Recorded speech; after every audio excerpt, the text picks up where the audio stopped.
I don't know what I'm gonna do with y'all. I don't know what to do. But I know one thing. I think Asia dropped about 34.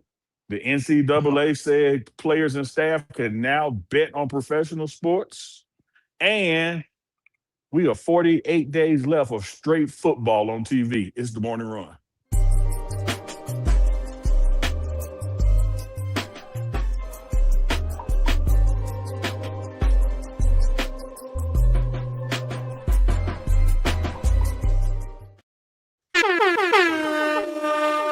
Runners, mount up.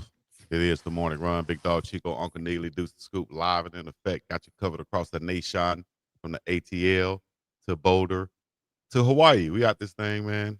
Giving you some live coverage of sports and culture and everything else in between. WNBA, college football, Coach Prime, Michael Irvin, and the Colorado Buffaloes. I knew you were gonna do it. I wasn't gonna do it, but I saw your face. I was like, I gotta do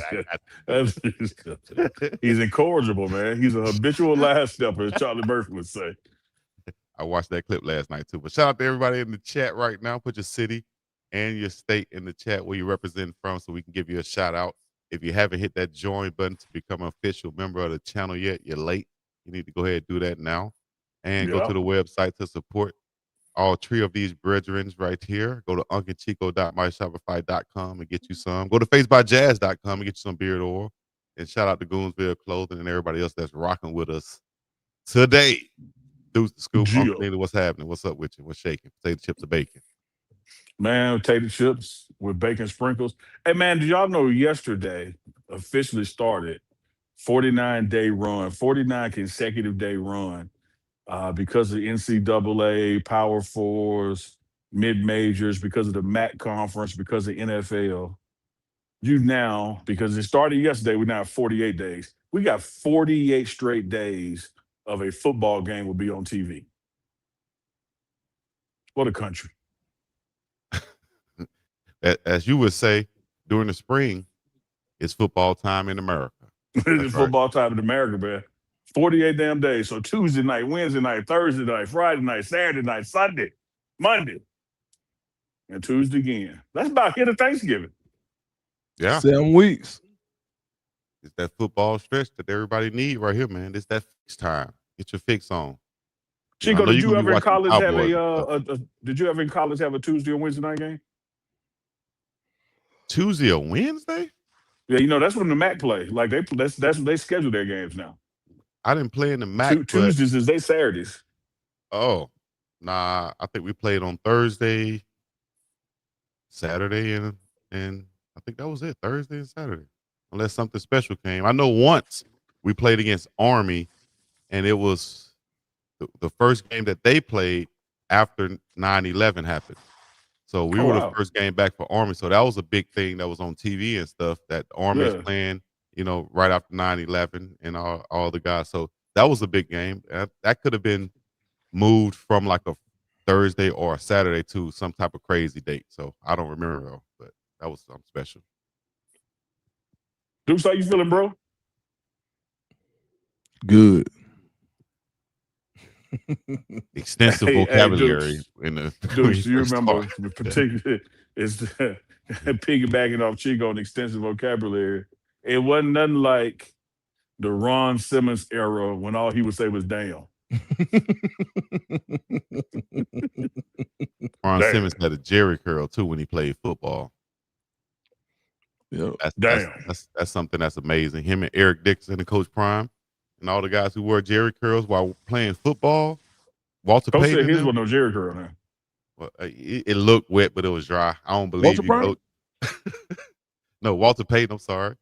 And the fact that you could play football with a Jerry curl, with all that stuff dripping down on your face, dog, and you were still able to maintain you should get some points for that.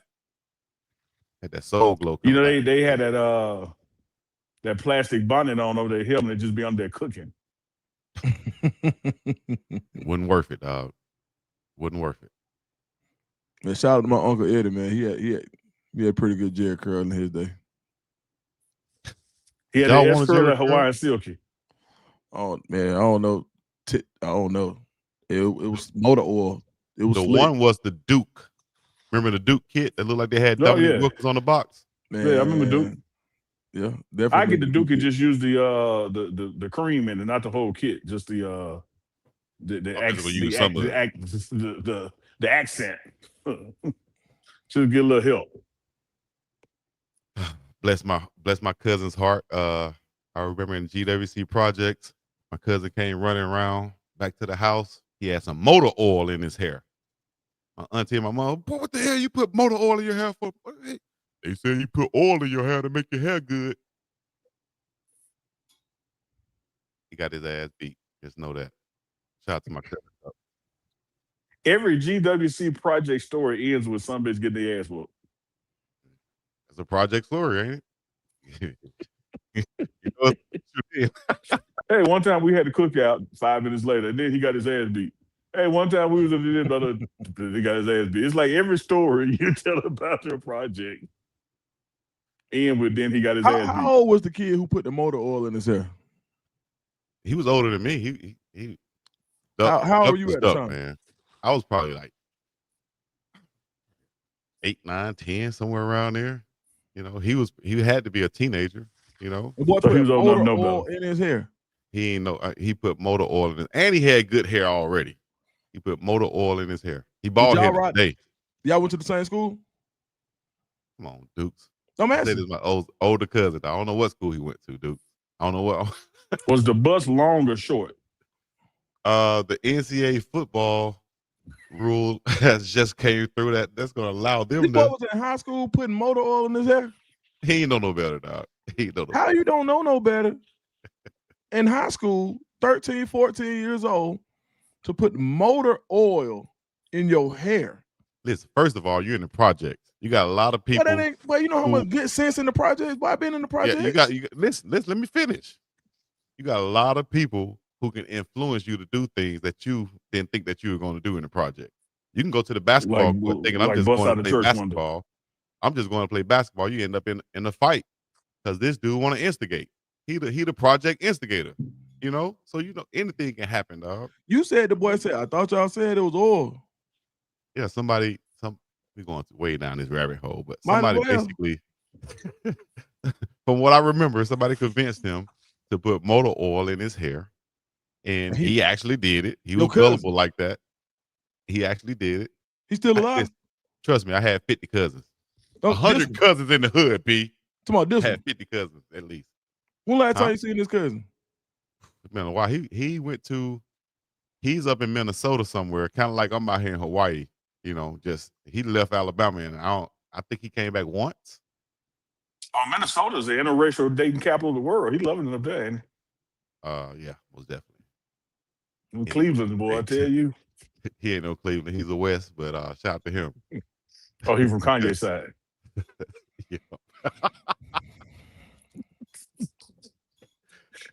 Speaking of size, Chico, Dukes. Nobody knows the game. Nobody knows the parlays. Nobody knows the odds like Deuce and Scoop. NCAA had a committee meeting. They decided, man, you know what? We really can't keep no staff people or no players from betting on professional sports. It has nothing to do with their current sport. We're going to change their rule. What you think, Dukes? Yeah, I think we talked about the other day how there was a time where any type of gambling around amateur sports or gambling around sports, period, was an absolute no-no. And now it's so accepted in our culture that now they're even allowing. Now think about this. You have that these are the type of leagues they used to go down. This guy plays at a school, now he's a pro, and I could bet on a guy who was playing for me last year. That's insane, but that's part of it. And so imagine, and just think about the relationships that people have, and they're saying it's okay. So that just tells you about the fabric of the country right now, that gambling and wagering is a part of what we do. It is. And now they're just taking the veil back, which probably should have been taken back a long time ago. Like you think somebody in the chat said Pete Rose rolling over in his grave. Mm-hmm. I mean, it's some people that took some really bad falls behind gambling, and it's almost like how the O'Bannon brothers were able to go get reparations for everybody who didn't get paid to play college sports, including Chico, right? Yep. One of the guys said if Chico was at UAB right now, he'd be getting some money because with revenue sharing, even the group of 5 schools are getting paid now. So I'm interested to see as these rules continue to change, will they go back and start to maybe release some of some of the guys who've been made pariahs of the game because of sports gambling, even when they weren't betting on themselves? Will they go back and exonerate these guys after the fact? I believe so, Dukes. I love the way you ended that. I'll start where you ended. When the Reggie Bush situation went down, and I'm talking about years ago, no one saw a day that he would get his Heisman Trophy back. Mm-hmm. And because everything he was accused of doing is now allowed, and all that time went by, he's like, come on, man. Like no one wins this way. The school ain't winning because we can't celebrate him. He ain't winning because he can't reference he's a Heisman Trophy winner. And now all these rules have changed, and the very thing we accuse him of doing is just part of choosing the school now. And come on, Reggie, come get your trophy, man. We straight. Yeah. And I think you're going to see the same. Because look, dude, we talked about, we teased it in the opening show. There's a team in the WNBA Finals with a 4-time MVP that hit a buzzer beater to win the game last night, and the team is in Las Vegas. Hello. When they used to act like in professional sports that the city of Las Vegas didn't even exist. Like, don't mention it. Don't say nothing about Vegas. Don't say nothing about no odds. Act like it ain't there. And now, NBA Summer League there, baseball team looking to move in there, NBA team looking to move in there. What used to be, we're going to play like you don't exist, you play like we don't exist. Now we're going to wave at each other from across the street. Now we're going to live on the same side of the street. Now we're about to live in the same house and just get married and have some kids. Man, there's too much money going on. Look no further than FanDuel having a TV station. Yeah. FanDuel has a TV station. How crazy is that? One day our show might be on FanDuel. I saw you on the manifestation. All day. Yeah. That's what we about today. You know Chico holding money up to his ear. What exactly is changing though, Unc? Hello. Just like Michael Irvin said, he left that check out so they can see it. I know bait when I see it, Dukes. Man. So basically you saying that I bet she texts back now. If I'm a player, I can bet on my boy who plays with the New England Patriots. I can bet something, now, and he could feed me some information. Hey man, Tom Brady or such and such, our quarterback gonna be hurt this game, or he's not gonna do this, or this some insight. So you could bet as a player and as a staff member now. Go a little bit deeper on that, like what problems can that pose? I think the problems. Okay, with anything you can have problems, right? I think the problem would have been in not doing this. What the NCAA has had a challenge with just over the years, and when I say years, I mean decades, 50 years, 60 years, 70 years, is how do we govern student athletes without punishing them for being student athletes? For instance, 10 years ago, if you were a marketing major at UNLV and you wanted to transfer to UCLA, you just transferred. But if you played a sport, we own you. You can't do that. And so whatever headaches may come from the portal don't even compare to the headache of blocking somebody's freedom and what that does in the court system. Because again, Deuce teed it up, the O'Bannon boys. Just think had they not sued, somebody would eventually sue. But we're here today because they were like, man, why are you treating me different? Just because I shoot a basketball. Mm-hmm. My roommate across the hall can sell all the stuff he want to sell. Y'all say nothing. You using my face, my skin tone, my tattoo, my height and weight in a video game, and I can't get nothing from it. Yep. And do y'all remember that NCAA video game with the O'Bannon brothers on there without them being on there? Like that was insane. It was like, come on now, that's just. I mean, man, when I used to play, which college football game was it? Stanford coach was on the cover, I think. Bill I would Walsh. pick Florida. Yeah, Bill Walsh Man, college football. I would pick Florida State, and I'm using number 2 for everything. Right. Now, it didn't say that was Deion Sanders, Right. but that son bitch was sure faster than everybody. You couldn't tackle him. And I so to me, remember. it's the same thing with this, Chico, to wrap up your question. I don't know that if the quote unquote problems come from it are bigger than the problem you solved. You know what I see, Chico, in some of this? Man, Wait, Vegas said we got it. Don't even worry about it. We better too. Did you not see how TCU covered last week against Colorado? 13.5 spread. The spread was 14 the whole week. They dropped it to 13.5. The spread was 14 the whole week. They dropped it to 13.5. 4th and 6. All conventional wisdom says you kick the field goal, game over, 2-score game. They You throw can take a knee. yeah. take a You just give a turnover on downs because the clock against you. But what they do, back pylon. Will And Holler. what they do, cover the spread. There is a whole bad beat Yeah, it made bad segment on beats. ESPN. Yeah. Like It it's made bad ridiculous. beats. Yeah. I don't care what nobody says. You can't beat Vegas. You know, It's recreational.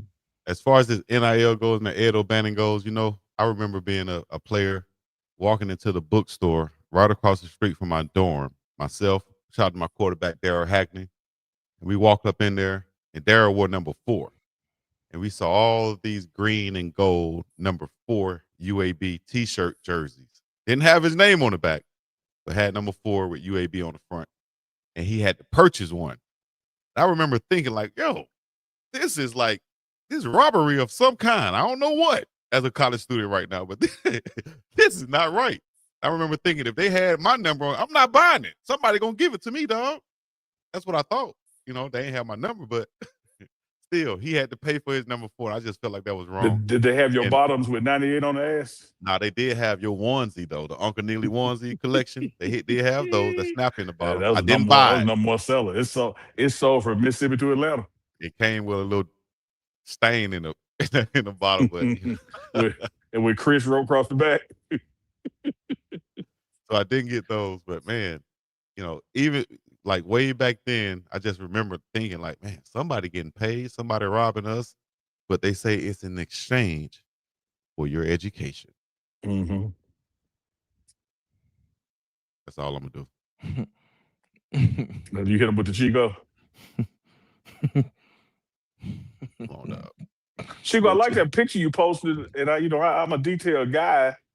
You had a picture of Hawaii over your door. Damn, oh, you're a detective or something, ain't you, boy? Used to be. I did. I was like, that joke was manifested that nigga. See, there you go. Actually, I had already been at that point, but no, I knew. Yeah, that was after we had just came back from the. No, I knew. Chico. I game. looked at the date and I said, oh no, he went there and got some of that act right. He had to put that picture up. He said, I can't put a picture of her up, but I can put a picture of that beach. That's what I'm going back to.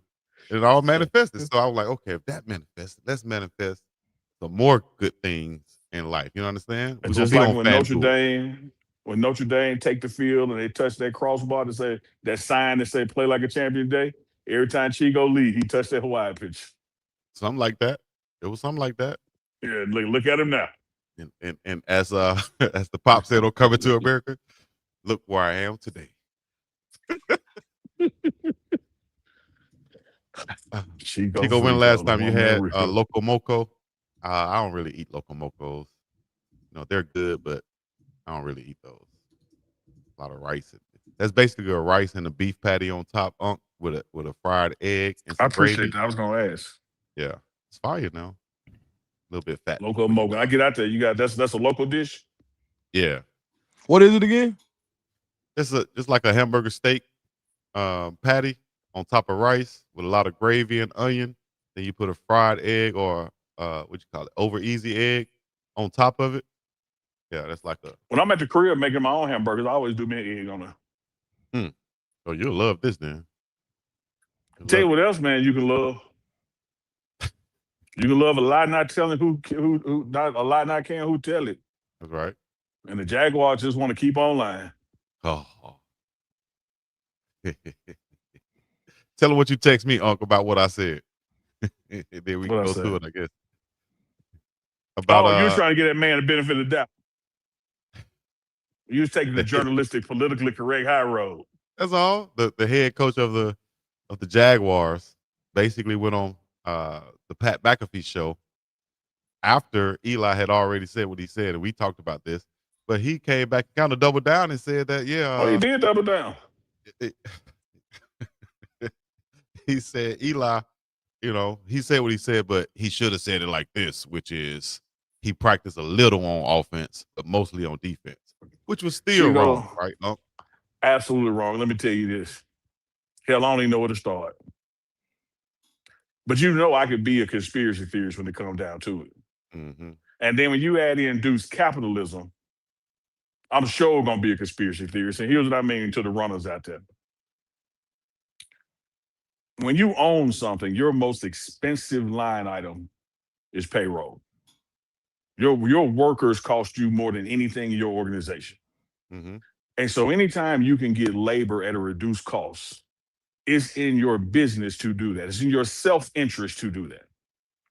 And so when I hear a coach who either wants to talk about Travis Hunter's lack of practicing in college on offense, I hear Coach ultimately saying, we're probably going to limit his offense because he's not ready to play that as much as he is defense. And I thereby hear Coach saying, this dude's so damn good. If we let him do it the way he can do it, you know how much we're going to have to pay him when his first contract over? And one thing about the league, Dukes, the league ultimately can control how many benchmarks you hit. Because the league, as in the general manager, owner, and head coach, they really decide how often you're going to see the field. Right. So you could be 10 yards away from a bonus, and if you get out there, you're going to get it. But who decides if you get out there? Mm-hmm. Mm-hmm. And so you had a head coach who talked about how, man, no, he'd do 5 or 6 plays here and go do 5 or 6 plays there. And by the time we get to the game week, he was pretty much balanced around 40 or 40, blah, blah, blah, blah. And so it's one thing for Eli to make that statement and he didn't call Coach Prime. And it's another thing for the Jaguars coach to make that statement and he didn't call Coach Prime. But what's more intrusive and just mind-blowing about the lie, Travis right there in your own building, you didn't even ask him. And the reason you didn't ask him is you're not interested in the truth. You're interested in your narrative. You're interested in putting out there like, hey, fans, this is why you don't see him as much because you don't understand when he was in college, he really didn't even practice that. So ... we got to give him up to speed offensively where he can be a better receiver. So probably going forward, you're going to see him more on defense, more on offense, and not doing all this gadget two-way stuff. And the reason they're doing that is like, man, if we let this guy do what he can do, he going to break the bank. And then what we got to do is get him close enough where we can be successful at him breaking the bank, but also cloud and muddy the water up that don't nobody else try to come get him. It's like when Chico saw me with that baddie, and I know Chico's going to play at her. So I said, yeah, Chico, she bad, man, but she going to get on your nerves, dog, because all she do is talk. I'm just trying to get you out there. I'm trying to get Chico not to want her. Ain't nothing wrong with her. Yeah. I'm just trying to muddy up the water when somebody else don't want to drink it so I can keep what I got without competition. Man, these folks ain't slick.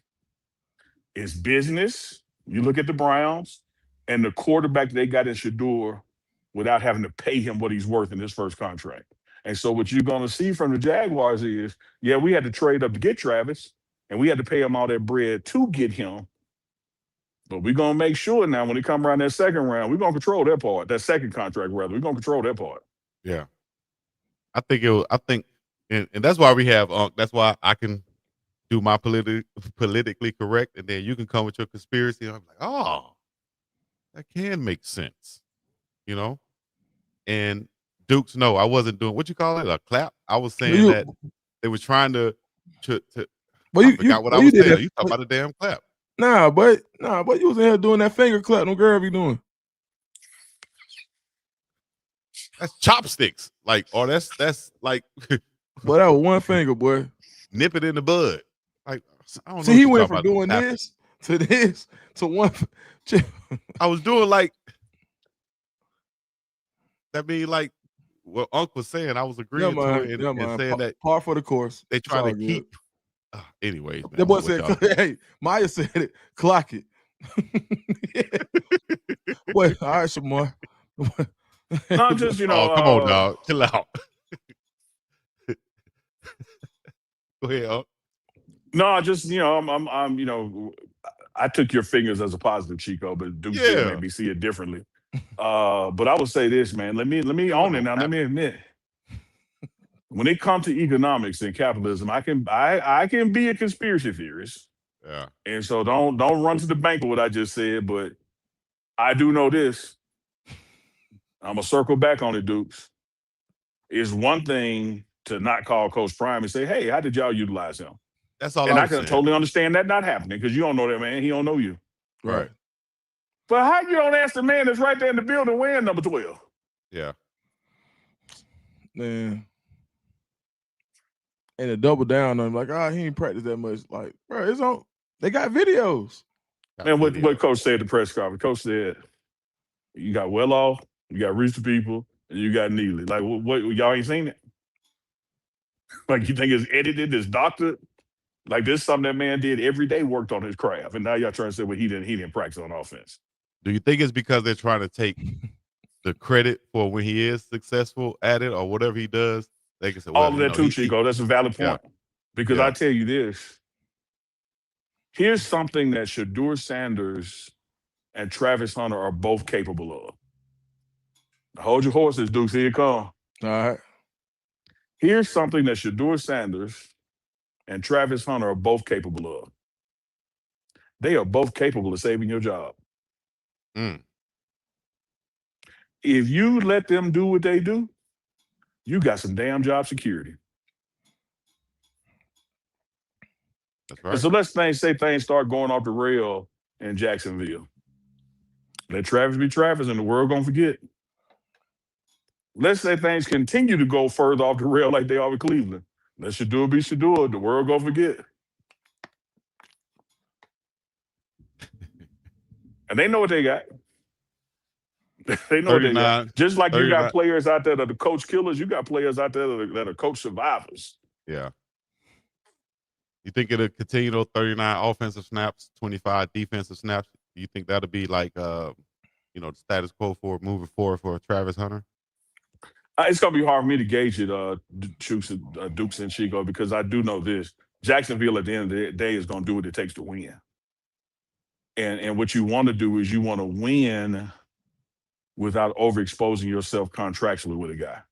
Mm-hmm. The more you utilize Dukes to win, when it comes time to pay Dukes, you got to pay Dukes more. So I think they're going to try to find a balance. But when you see a coach espousing a narrative like that, it just shows me that, okay, all right, you're trying to frame it up a little differently here. Mm-hmm. You're trying to justify him not doing one thing as much as the other. And here's what I absolutely hate about it too, Dukes and Chico. You also start framing the narrative as if it's an aptitude thing. No one can sit here and even try to debate Travis Hunter's athletic gifts. And so when you say, well, he didn't practice that much on offense and he may not be ready for NFL wide receivership, the code word in that, the unspoken is, we got to get his football IQ up for offense. And here's a brother who, when he was at Jackson State, had a 4.0. Oh, but that was Jack State. Okay, he came to y'all quote-unquote school and did the Colorado had 4.0. All while winning the Heisman and 9 other damn awards. But now all of a sudden you get to the NFL, he don't know how to practice on offense because he ain't do it. Man, get man gone up here, man. Stop. Well, Jack's 2-1 right now. Hopefully that success will continue for the Jaguars. Hopefully it can, continue or start in Colorado also. We can get some of that winning, get some of them dubs in Boulder where it's colder and everybody getting busy. Let's bring on our dog, Adam. Tan Thursdays. AM Thursdays. It's Tan Thursdays. What's going on, guys? What's up, Adam? You almost matched the wall behind you, Adam. You so tan. I was out in the backyard getting some sun, a little vitamin D this morning because got to keep up appearances here for Tan Thursday. So Yeah, no, it's a beautiful morning in Colorado, and It really is. I'm so excited that we've got an afternoon game this week. Oh, nice. Absolutely, brother. Tell me about it. Adam, let's start. Let's just go ahead, man. We ain't got to belabor the point. We know you're doing good, and the wife, kids, and the dogs are fine as well. Let's just rip this Band-Aid off. We've lost 3 conference games, Adam. And 2 of those, at some point in the game, you had a 14-0 lead. Where do you see this team as it relates to Iowa State and its past performance, these past 3 conference games? And what do we got to do to keep the lead and win a game? Yeah, I mean, it's kind of a moving target. You know, early in the season, it was like you probably, if you're going to. Can you hear him, Deuce? You got me? Okay. Yeah, I mean, early on, you kind of talk about Blaine Pye. You know, run defense was a major issue for this football team. That group has improved, and unfortunately, you know, that solid effort they had against TCU's ground game last week was basically thrown away there late in the first half, and so it's been different things. And you hope that Blaine Pye isn't taking place in the locker room. Obviously, that's not what this program needs right now. Is finger pointing. They got to keep this locker room together. But I look at this Saturday's game as one of the most crucial in the Coach Prime era, because you've got a bye week coming up, and then you've got a road trip to Utah after that. I mean, you can't lose the locker room, and they desperately need a win right now. Mm-hmm. Adam, a lot of times, well, right now, a lot when I'm talking to different schools and different coaches, they talk about the DJ Lagway plan, and that's where you may have a coach that wants to get confidence going into the next season by playing this 5-star, playing this hotshot freshman quarterback. And you see multiple schools talking about it right now. You got Auburn with Deuce Knight. They're saying, do we go ahead and play Deuce Knight? There was a time where after Alabama lost to Florida State, people thought, all right, is it Keelan Russell time already after one loss? So where do you think the Juju Lewis era starts in Colorado? That's going to be determined by Caden Salter's play this week and going forward, right? Because I think that while you're, as a Colorado fan, you're really frustrated to be 2-4 right now. You can't punt on the season yet if you're Colorado, if you're the staff. You can't be building for the future quite yet. But if things continue to go south, then there will be a point where you do have to kind of build for the future. But I'm just worried that if Salter struggles a little bit on Saturday, it's going to get pretty ugly from the fans. You hope that they because we heard a little bit of that in the Delaware game earlier this season. So that's what I'm concerned. Caden Salter needs to come out and put together his best performance. And I think they'll continue to roll with him. But if not, the cries for Juju are going to get very loud. Are there any freshmen that haven't played yet that you think may be working their way up, or that you think you could see before the end of the season? Somebody that we haven't seen a ton of that you think could probably become a prominent member of the offense or defense by the end of the season? Yeah, I mean, we're starting to see Hudson on the defensive line get a little action, and that's been needed because they've obviously been banged up front defensively. You know, I'm trying to think. It's probably going to be more spot from the receivers going forward. You know, we saw Quentin Gibson make a couple nice plays offensively, and he's obviously got to learn as a punt returner to how to set up his team around him. So he made that freshman mistake last week, but it's going to be more kind of a spot play. But I mean, if London Merritt keeps making plays, his reps got to keep going up, right? And McPherson has flashed as well. So there are guys in that group, but it's kind of more situational at this point. Let's talk about London Merritt. So he was a guy committed to Ohio State, someone who there was once a time where he was a high 4-star. And in Atlanta, he was always one of the guys. And a lot of people felt like he was a college ready type player. What translated well from his high school film to what you're seeing now in Colorado? Just his physical maturation. That's somebody that when he came into the press conference room a couple weeks ago, you would swear is a junior or senior in this program. And IMG does such a great job of setting those guys up for success. And it takes a special type of person to succeed at IMG, because you really are kind of in a college structure as a high schooler. So you kind of weed out some guys that aren't going to be able to put the work in that's necessary to live up to their potential at the college level by just evaluating what they're doing at IMG. And so that's been huge. And Alex McPherson as well. I mean, just physically advanced for a freshman coming in. How important is it for incoming recruits to see the London Mayors and the Alec McPhersons of the world play, or Quentin Gibson for that example? How important is it for them for recruits coming in to see these young guys play in order for them to want to give their players to the Buffaloes?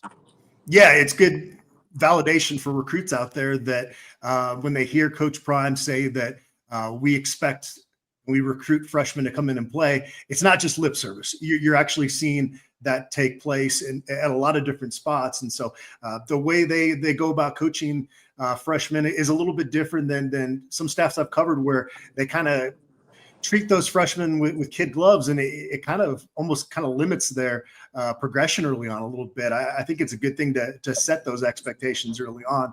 And then we've seen some of those guys really rise to the challenge.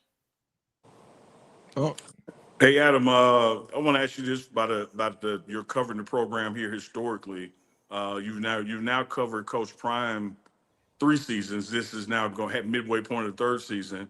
And so you've seen it, up, you've seen it down, but you've always seen Prime be Prime. What is it like from the local journalist perspective in those press conferences, when you or one of your colleagues ask him something and it just gives you just a perfect, article to write, man? Yeah, you don't leave those press conferences lacking for content. That's for sure. The prior head coach in Boulder, Carl Durrell, really nice guy. I've said this 100 times. I would like to have the man as a neighbor, but he would come into the room and kind of suck the energy out of the room. It was almost like the vice principal walking in there, and that's certainly not the case with Coach Prime. And obviously, he keeps us on our toes, which is good. It has made for it's never a dull moment around Colorado, and I have appreciated that part of it now. When you're 2-4, just around the facilities in general, you don't see as many smiles around right now, so that kind of wears on you a little bit, just because even though I can't be in the press box cheering for Colorado, you spend so much of your time invested into covering this program, and you get to know so many people in the program that you're rooting for them as people. And so it's tough to see that sometimes. Adam, I want to ask you about that as a journalist who's covered Colorado for so long. So, of course, you probably know I came into journalism mid-career. Like, I'd already had a career, and I got into 24/7 from that point. And I'm in the Auburn game, and, Auburn scores a touchdown. I'm like, let's go. And they're like, bro, what are you doing? How do you manage that as far as being someone who's really from that area, who really, do you even have to manage it anymore? Because now we see guys in the media who they go out and they have takes where they're openly quote unquote homers. So how are you managing the traditional journalistic code versus the modern era today? Yeah, it's a tricky balance. There's no question about it. I mean, the fact that in the press box they do have a rule that there's no cheering, and David Platty, the former SID, would go 0 to 60 on you if you started to cheer. And so you weren't gonna make Dave erupt. So it took a little while to be able to kind of compartmentalize some of those emotions, though. It's like, the game ends and you're heading to the press conference, and you got to just put all those emotions to the side. And it is just about being a professional in that situation. But sometimes you bury that stuff up, and then, Tuesday I'll be grumpy for some reason. And I forget that I've just kind of buried some of those feelings from the loss down there. So it is tricky. But the good thing is that over the years, the fans I've met in person, the people that I've dealt with around CU, even during losing seasons, have by and large been great people to deal with. And so that part of it's always been good. Nice. And I have one more about this week's past press conference. He walked in kind of right behind you and stayed behind you the entire press conference. What was it like having Pac-Man Jones as a journalist right behind Adam? I was shocked because I did not see him come in. Yeah, and so he sat right behind me. That's a cool moment. Like I said, there's never a dull moment. around CU, got to give the Rock a fist bump a couple of years ago. I mean, those are things I never thought I'd get to experience while covering a college football team. Did you think Coach Prime was talking about you at first when he said Adam? Well, Pac-Man actually stood up and kind of initiated the conversation. So he said his name initially. So, yeah. Got it. Hey, Adam, I want to ask you, so this going into the season, I thought that the linebackers and the safeties were kind of going to be I had a little bit of concern there. And I think a lot of people have kind of said the same thing. But what have you seen positive from the linebacker group and the safety group this year? Well, I mean, I talked about the fact that their run defense has improved. It's certainly not perfect. They missed some tackles last week out in Fort Worth, but I think you're starting to see some guys defensively, especially in that front, just playing better team football. And that was something that Coach Prime said that the guys weren't freelancing early in the season, but it did feel like that at times, just watching this team not really, fit the gaps the way that they've started to get better in that sense. And I think Carter Stoutmeyer has quietly started to get better. He struggled early on this season, but I feel like his play has become quite a bit more consistent. And obviously Tawfiq Byard has been a godsend there on the back end of the secondary. And one of those guys, one of the handful of guys that you can say through the first 6 games have consistently brought it.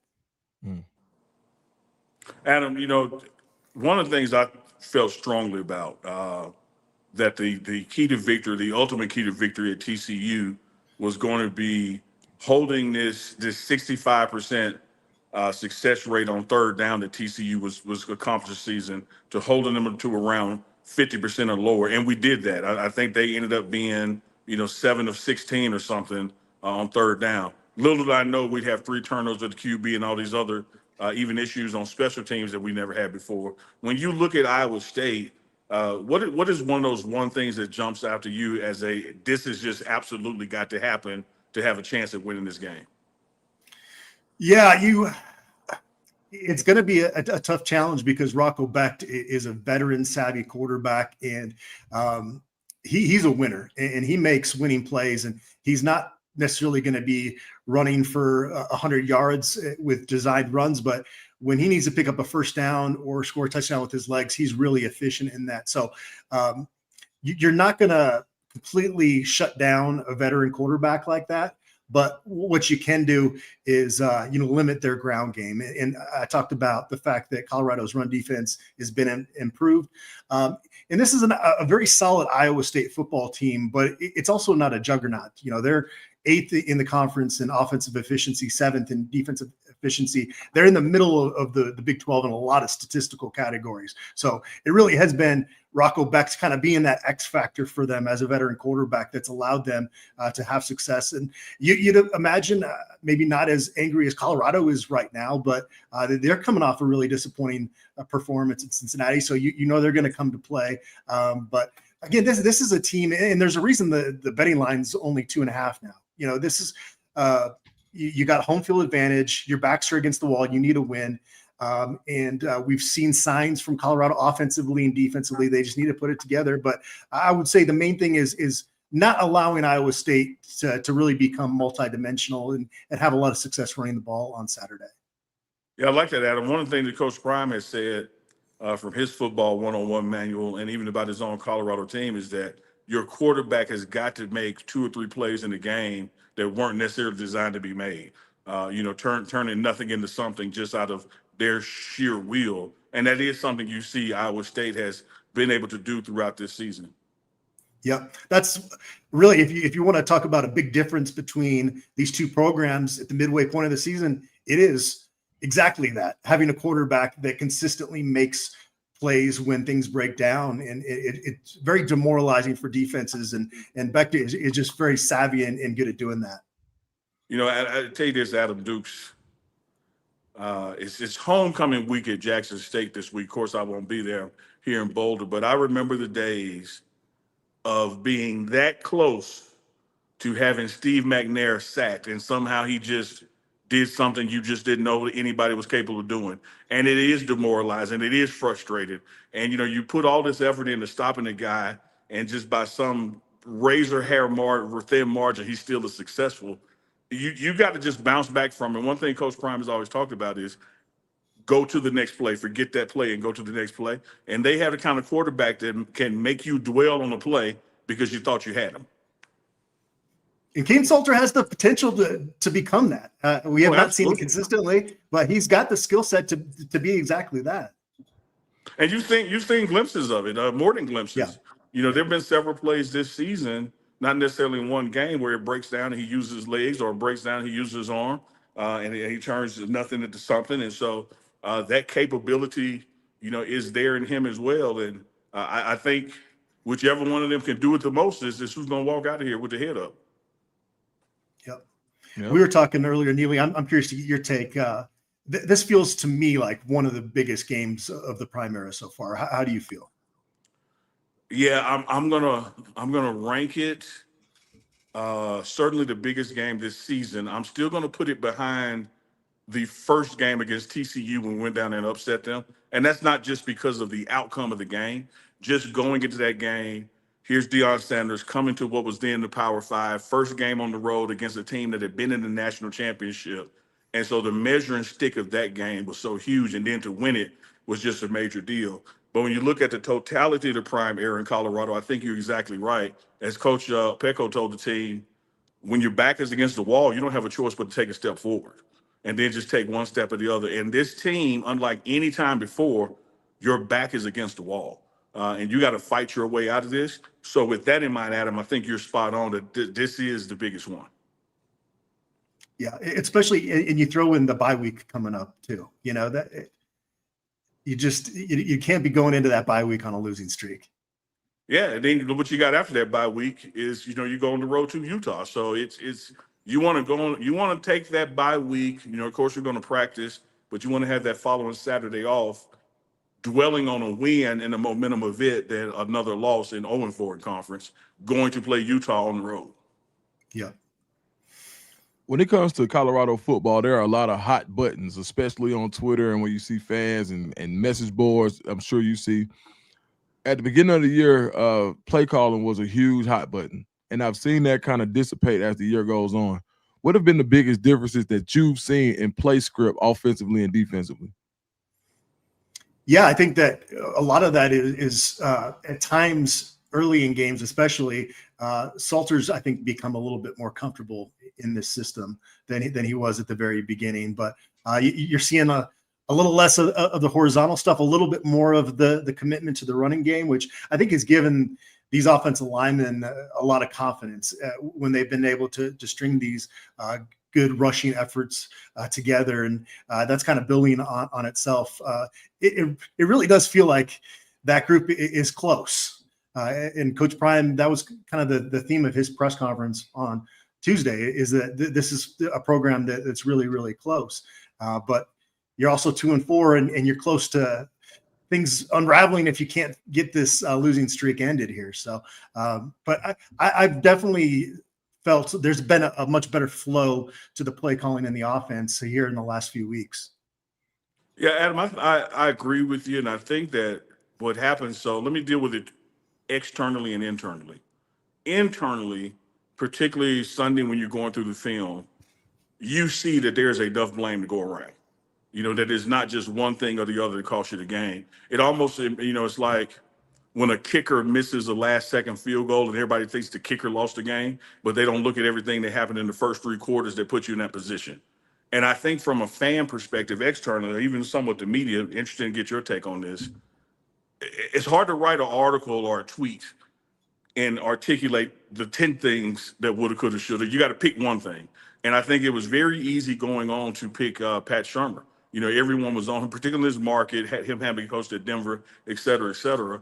But I think as time has gone on, you can see that the plays have been there. It is the failure to execute the play. And I think when folks saw that weeks 3, 4, 5, whatever it is, you know, you've kind of shifted the narrative now that, man, these guys are right there. Like no matter what you think about a play call or think about execution, a bad team is not going to be up 14-0 two times on conference guys that are ranked. Yeah. It definitely has had a great game plan coming out for sure. Some of the frustration I think at times is when the other team adjusts and Colorado doesn't then make another adjustment to match that adjustment, if that makes sense. But I think that's been less of an issue here recently.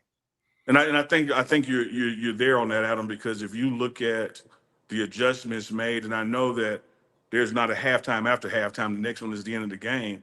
But last year, when this team was rolling in 9-3, what was done, say, from the defensive side of the ball in third and fourth quarters was just jaw dropping. They would go in, make the adjustments, and essentially the opponent would not score again. And that's different this year. And so, like you're saying, that adjustment to the adjustment to the adjustment, that chess match that takes place, I think that the data is skewed toward the opponent more than it is to the Buffs. Yeah. Adam, in your time covering the Buffs, I think since 03, right? Yeah, correct. All right, so I'm pretty sure you've seen teams that have been under 500 after 6 games. What would you say the difference would be, or from what you've seen in previous Colorado teams? Let's say a team being 2 games under 500 after midway through the season versus other times where you've seen it maybe you've seen the team rebound or go off the rails. How do you see this team in comparison to those teams? Well, what's different about this team is it's more talented than a lot of the Colorado teams that would start 2-4 and then finish 4-8 or 5-7. But cover a lot of 5-7 football teams that were 5-7 football teams because this is pre-transfer portal and Colorado is not a recruiting hotbed, so it can be a challenging place to recruit to, and so. There were a lot of 5-7 teams that played up to their capability, that were close to being a bowl team. But this is a team, when you look at it, and I look at the roster, it's a bowl team. To me, the floor of this team should have been a bowl game, and that's why I think the start is so frustrating, but also gives you some hope that they can turn it around. Whereas some of those 2-4 teams, you kind of see where that thing was trending, and there wasn't a whole lot of optimism, going into the second half of the regular season. Yeah, Dukes. One thing you cannot do in college football, with all the changes that have taken place, since we had a pandemic, you're still not able to upgrade talent in the middle of the season. You got what you got when you got it. And so, like Adam is speaking to, when you have a deficiency in talent, you're stuck with that for 12 weeks. The extra frustrating thing about this team and this record is it is not a talent issue.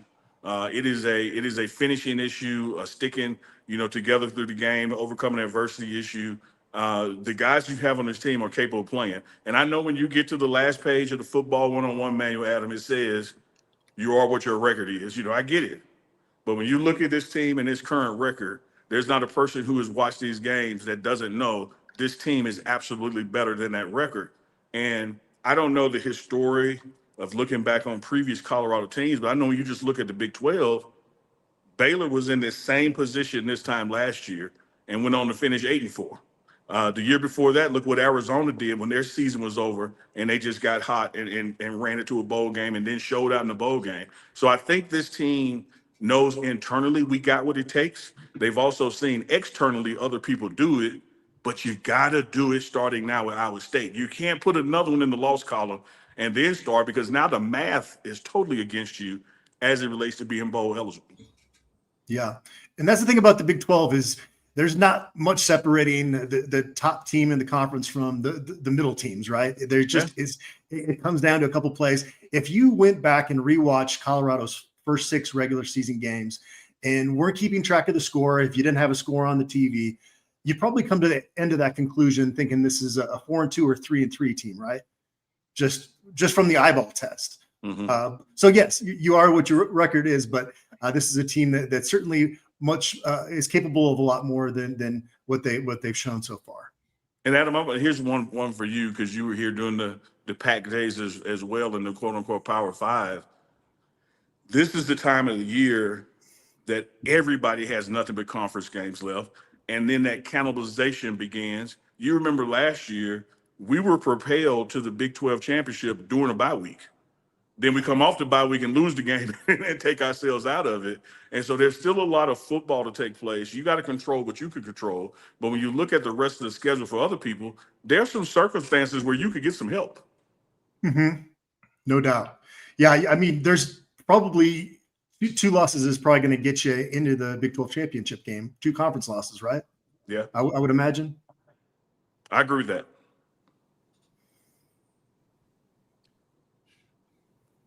Got to find a way to get a win, dog. That's where it starts. Each and every week, you're 0-1 or 0-0. Just find a way to win, especially when you're down this far. And Uncle Neely said you're back against the wall. What you do, Uncle Neely? Got to take a step forward. That's what Big Goose said. That's right. Got a big goose. So Adam, imagine Coach Prime brings you into the meeting room and says, "Give this team a pep talk. Tell them what they're doing well and what they can do to win this game." What would you tell the team? That's a good one.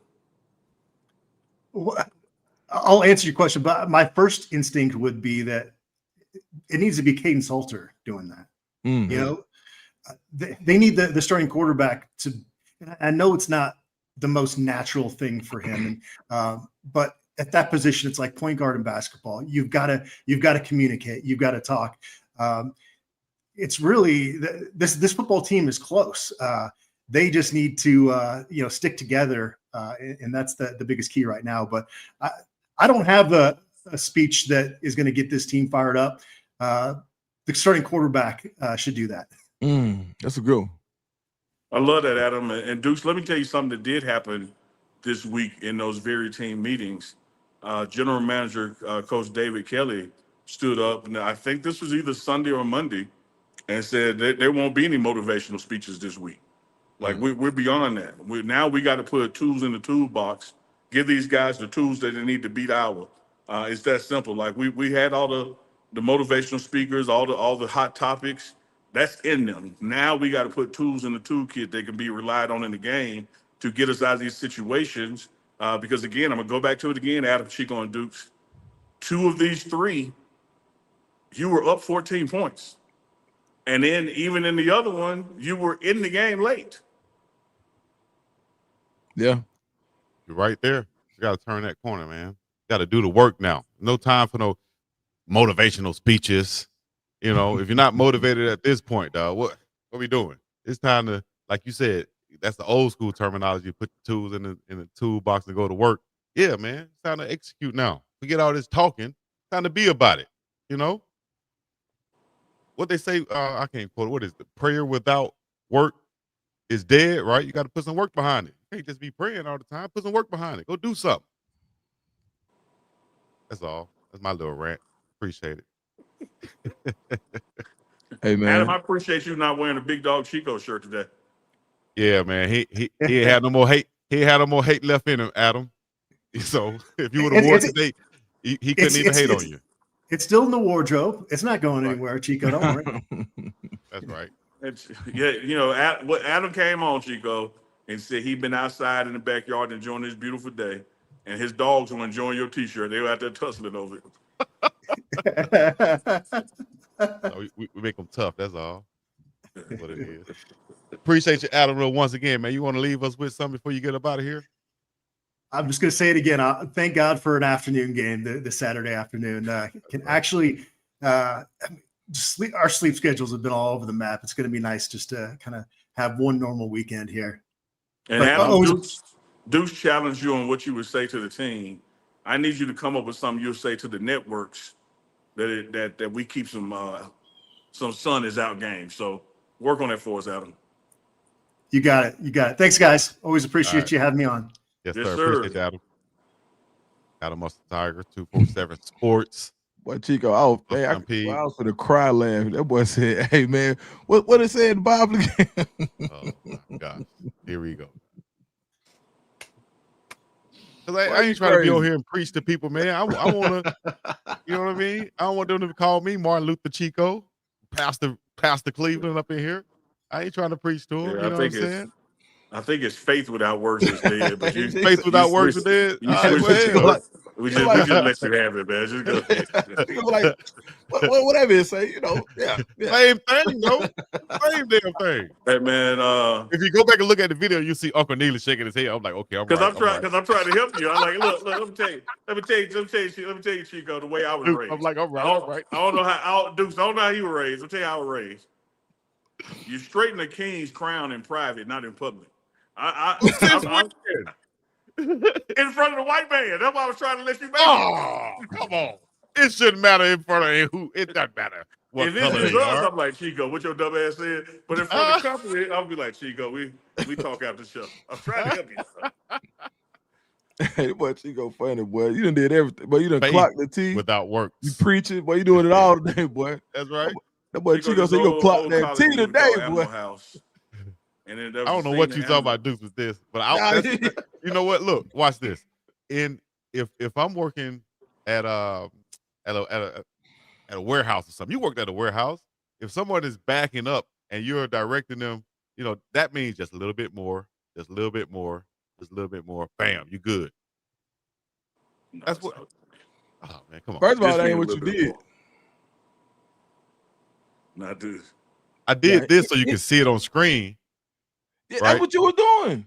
Same thing, back just a little bit more, right? I give you this. Your best one ever, and you did it while I was making a rant.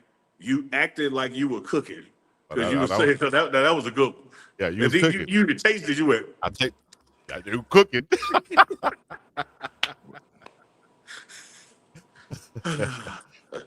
Man, Dukesby owe me though. I got pause. With Dukesby, you know what? Forget it. Shout out to Dukes. Just give a shout to this bro, man. That's my favorite cousin. Chico, I was gonna tell you in that movie Animal House, when the guy was up giving a speech about not quitting, he said, "We didn't quit when the Germans bombed Pearl Harbor."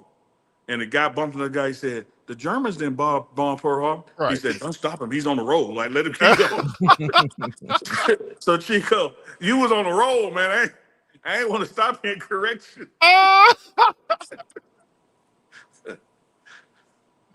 Hey, I'll be the worst with quoting. I'm like Fat Joe when he quote people. Or he's calling somebody's name, he mess it up. I'm the worst in quoting. I ain't gonna lie. I'm the worst in quoting Bible verses. I get them all mixed up, but I know what they talking about. I can break it down. Hey, but now all jokes aside, do you not understand the correlation of what you just admitted? Yeah. And when you dropped out, I'm talking about quit Bible school. Like, do you I not didn't quit no Bible school. I graduated. Y'all didn't know that? Are y'all playing? Y'all get the hell up. Let me go, man. I'm leaving today. Are y'all serious? No, I know you graduated from Bible school. I thought you quit. Hold on, just because I didn't retain everything and I can't just fill it out like some people can, that don't mean I don't know it. So basically, you like they keep all that stuff on. So why you wouldn't want nobody to call you Pastor Chico? Because I ain't trying to be Pastor Chico right now. If I wanted to be Pastor Chico, I could. You could know that. Just you know could. that. Yeah, have me a church right now. I would be that Chico. Ram Chico. That's right. Ram, wow. Just know that we're having 4 collections today once again. 4 collections again today. Just like football game, we got quarters of collections going on. Can I sit up there by you so I can see the ladies on the front row? No, we don't do that in my church. We ain't getting struck down. I ain't coming in. He said, I ain't coming in. Boy, Chico, man, this boy, mind blown emoji. Again? I did not know you graduated. Boy, you graduated from is that like the seminary? See, that's what happens when when these false statements be put out there, man. They said, Chico, I thought you quit for real. Oh, dog, anybody quit? I went and I finished. Hell, I'm gonna quit. Yeah, that's right. Yeah, that's the same thing as quit to us. I said I graduated. Now, if I would have said I left, it's just like when my mama told me to clean the kitchen, I half-ass did it. She said, "Boy, I thought I told you to clean the kitchen." I did finish. Yeah, that was my finish. Yeah, that was my finish.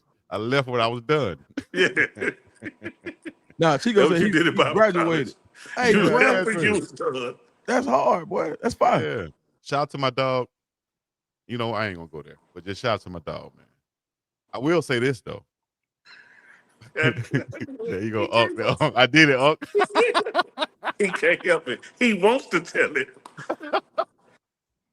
I ain't gonna tell it, but I will say this.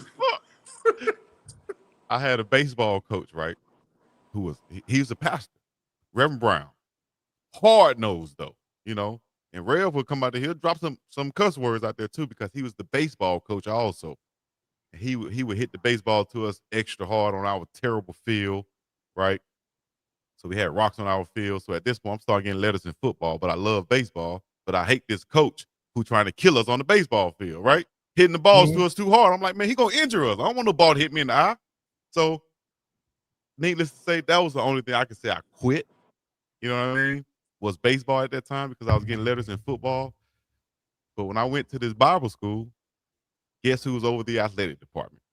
Reverend The Brown. same coach. That dang old Reverend Brown. Dog. I said, damn. And ain't this But the he one was- whose daughter used to sit by the van? No, hell. That's Little League coach. He wasn't playing that. This the one that said any, you know what, I can't say what he said, but he'll just say any swinging up in here, you know, y'all need to be quiet right now. That's how he used to talk to us. Any what swinging? You know what? Let me not share these stories.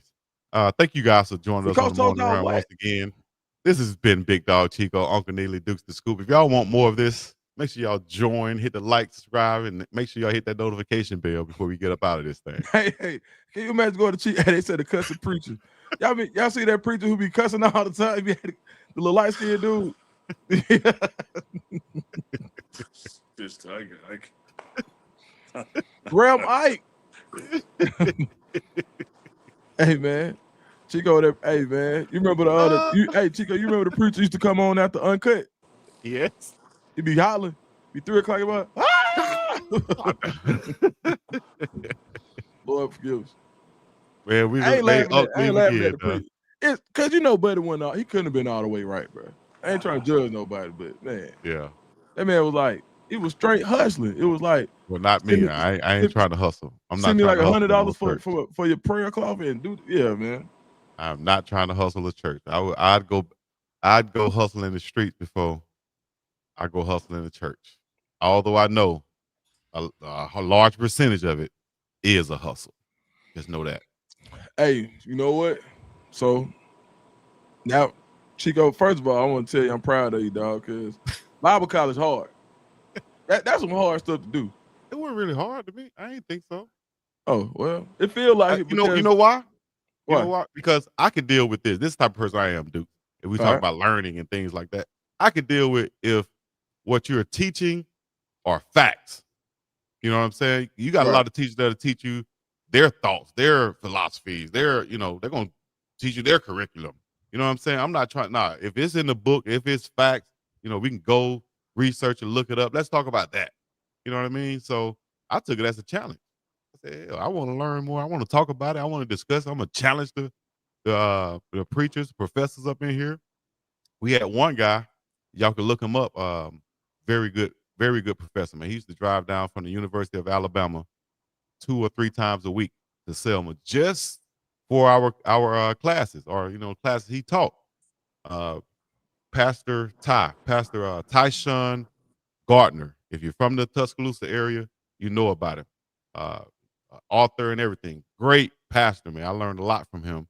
So when you have good professors like that, and you have something to really learn that's not just somebody teaching you some ish, that you're not going to ever need or use, then it's interesting to me. I want to learn it. I'm with it. Let's do it. Yeah. That's what it was. Hey, what? Hey, man, mind blown. So you really could be like a pastor tomorrow. Like you can just go get your pastor license. Pretty much if I wanted to, if I really.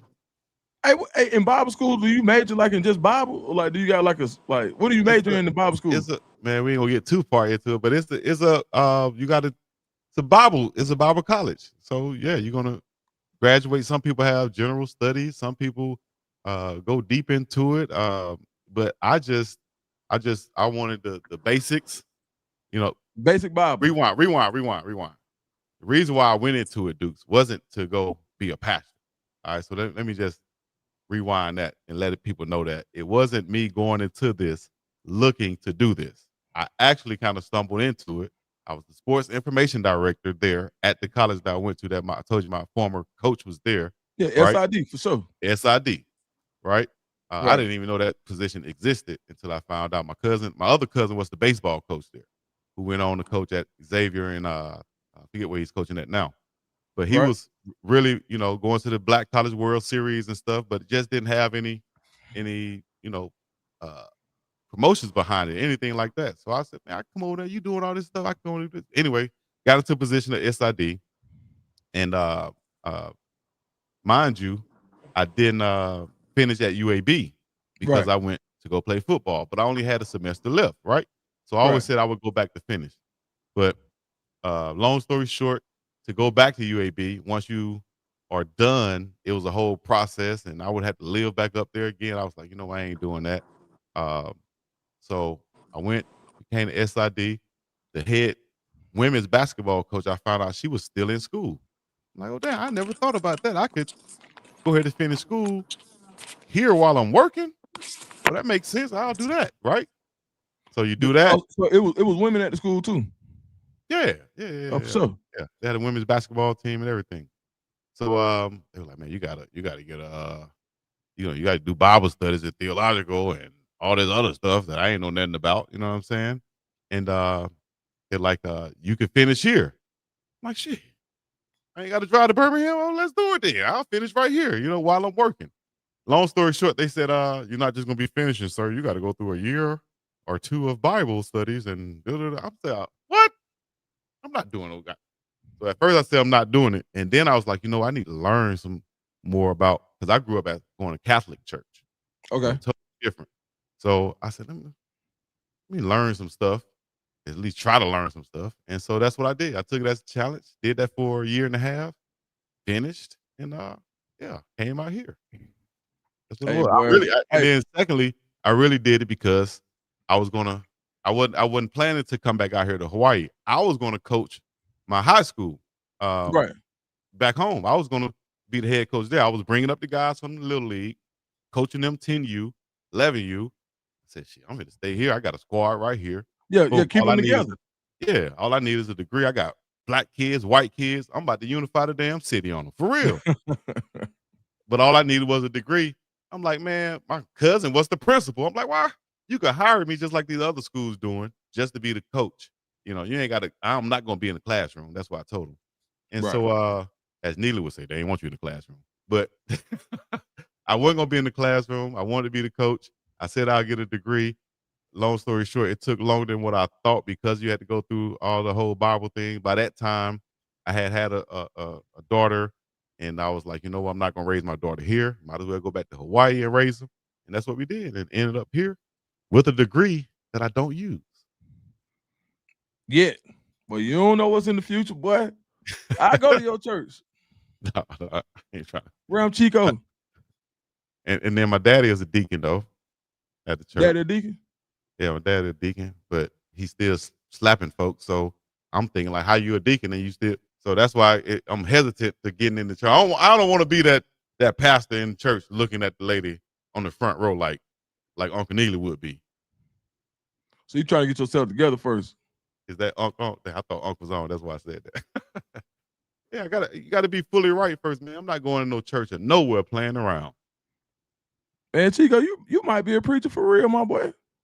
That's something you're not gonna see me doing. No, I ain't gonna be no preacher. I don't think so. You could. Unless you're gonna be my deacon. You're gonna be Deacon Duke. Man, Deacon what? Duke. Why be the best deacon in the world, buddy? Wow. Well, I got all to say is talk to him, Chico. Preacher. Well, I know them all, boy. Chico and Rev Deacon Chico. Duke. We might need to start a show. You ever see how the deacons, when they be doing too much, like they'll just go hit the pastor randomly, like stuff like that. I'm like, go on, boy. Yeah, I'd be that preacher. I'd be like, take my hat off, I'll hit you with it. Oh, yeah, Chico. Go on, boy. Yeah. Yeah. Like Jesus. Hey, Yeah, man, that's what we gonna call the church? Make it plain, Chico. Hey, Maya. Let me read some of these comments. I was Man, talking. I need to say a prayer before this week's game. Chico, no, I don't. Man, Chico just a good dude. He never hit a blunt or cheated on his girl. You can tell. for sure. First of all, black men don't cheat, so we know Black that men was don't cheat. yeah, we know that. We know that. But all the rest of the stuff you put on there, Man, that boy Chico. Hey, Chico, hey, you gotta let me hey, we got an interview, dog. So might as well go on schedule it. Because we got to dive into the Chico Cleveland story. That was a layer I wasn't expecting. I thought you just stopped at Bible school for a minute, but you went and graduated from Bible school. yeah, wow. Not on my bingo card, my boy. I'm just saying. My bad, cuz. I'll hit me with my boy. All right, that's what's up. You feel me, I've been away cuz? from the South so long I can't even say it right. Damn. Yeah, you My been. boy. Yeah, it's been a minute. Okay, we got to figure out how you got to Hawaii, right? We got to figure out the Hawaii stuff. We got to figure out the snow bunnies. We got to figure out the football. Oh, We got to snow figure bunny? out the preaching. We got to figure out the Kardashians. We got to figure out everything, bro. That's why I ain't do no interview yet. Yeah, I ain't do no who interview yet. better than Deuce? Who better than your Deacon? Deuce the scoop. They can be like Deacon Deuce. Good Hey, Deacon boy. Duke. Yeah, man. Well, man, and then when I stand up, everybody get out of church. So they gonna love me at the church because you got the deacon on the side. When he started talking, everybody know it's time to go. So Yeah. I'm gonna just We in. for sure. Well, we'll see what's next on the agenda.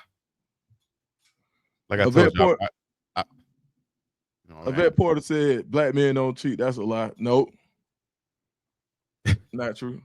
Dudes need That's to not a lie. Hawaii and vlog it. That'll be dope. Oh yeah, but I go to man for sure. Especially the new dudes. Smoker said that's going to take 6 months of interviews with these long stories made longer. Part 1 through 2. Hey, yeah, we drop it. We like that third interview. That's what's up. If I go to Hawaii and restart my life, whoop-de-doo. Whoop-de-doo. If I leave It's the Selma, problem. whoop-de-doo. All right. Damn, though, man. I often think, though, man, I could have been right now probably a good 2-time playoff state championship winning high school coach right now. You know? Hey, you know what I mean? Hey, that's why you that's why you were linked up with Pastor Troy that time. You was like, Pastor Troy, Pastor, me too. Like, they stop biting my name. Man. Me too. Oh, just fun fact, though. Fun fact. Yeah. The kids that I was coaching, right, a large percentage of them are now part of, shout out to Southside High School in Selma, Alabama. I think they're ranked number 5 in the state for their region. What is it, 4A, 5A, whatever A they are. I got to ask you about somebody. Go ahead. They got several recruits. One is already committed to Purdue, who was my tight end, 6'5.5", Amari Towns right now. Technically, my little cousin. He's leading the squad out there. My former linebacker / wide receiver, Duke's going to be covering him soon. Class of 2027, Cedric Simmons, nothing but a straight dog at wide receiver and DB. He's going to be a top recruit in Alabama. My little cousin who trained with me, Preston Moore Jones, was the top 2 fastest track athlete period in Alabama. He's now at McKee Middle School. He is going to be the top player in the state at 2030, year 2030. Look out for him. Also, I'm not done. Amari Smith at Pike Road High School, athlete leading them in touchdowns right now, along with Jordan Holmes at Pike Road, coming out class 2026. They're getting recruited right now by multiple schools. Who else is balling out right now that I coach? Scooter Woods getting recruited, quarterback at Selma High School. We got a whole, as Coach Prime would say, a plethora of guys, multitude of guys who's balling out right now in high school. Yeah, how far is Asheville, Alabama from y'all? Asheville, I can't even lie. You're like Gadsden? Probably Gadsden. Oh, like 25 minutes, if that. Is that the South Side over there? I'm talking about this kid named Alaric Williams. You remember him? No, Alaric Williams. Nah. Alaric. He was committed to Auburn some years ago, but I don't think he never made it. He was cold, but Alaric. Derek and Eric Smith are at Auburn right now. They committed last year. He going crazy. Yep. Yeah, Yep. Duke going Yeah, crazy. I meant to ask you about him. Did you hear anything about what he's doing at They say Auburn? he going crazy. Like he could play he could play Anything. They had him playing quarterback scout team against Baylor. He played some safety. He can play whatever. They say he might be the best athlete on the team, pound for pound. For sure. There And his you brother go. 6'6", right? And his brother 6'6", and they twins. And I didn't believe it the first time I saw him. And they showed up on the field. I got my little 9U guys, and they said these guys are 9U, and they look at me in the eye. I damn near fought their dad. I said, Pop, come on, dog. Come on, dog. Why are they not playing with the 12 you? They 9. These boys are not 9, dog. I've been around football too long. They are not 9. Right. Yeah. They 9, dog. Here's the birth certificate. From there, I was like, hey, man, we need to be friends. We need to be friends from now on. Man, hey, boy, they talking about our church in the chat.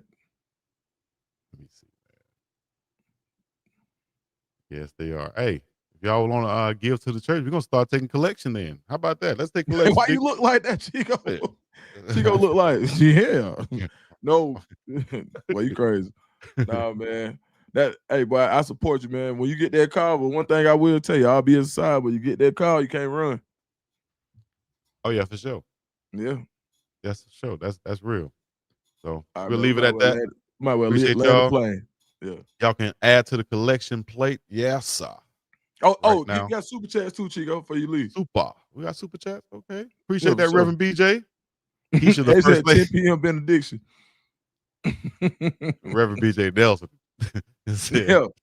Keisha, the first lady. That's what's up. A little something for the collection plate. Thank you, Elanissa. And thank you, everybody else who's getting ready to super chat right now. But you haven't already, we'll give you a chance, yes, sir, to get your super chats in. You had a member that, yeah.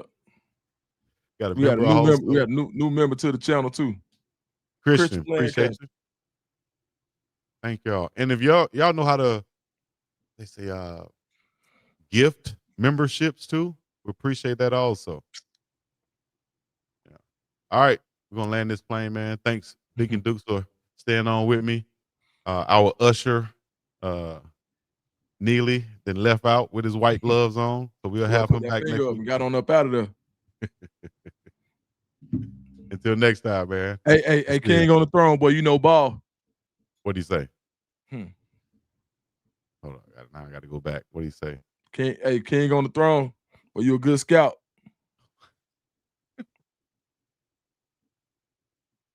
You a good scout. I saw that too. I can't believe I just told all that. Well, that might be a 5-star. Could be. Till next time, we're gonna be up about the same piece in the Middle East. Matter of fact, what state she ranked? What state they ranked in? Florida. Yeah, y'all.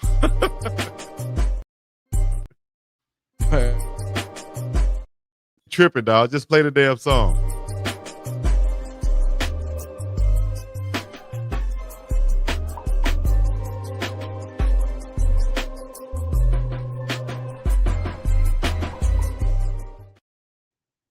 We're gonna have to cut the end of that video, Pastor Chico and Deacon Dukes.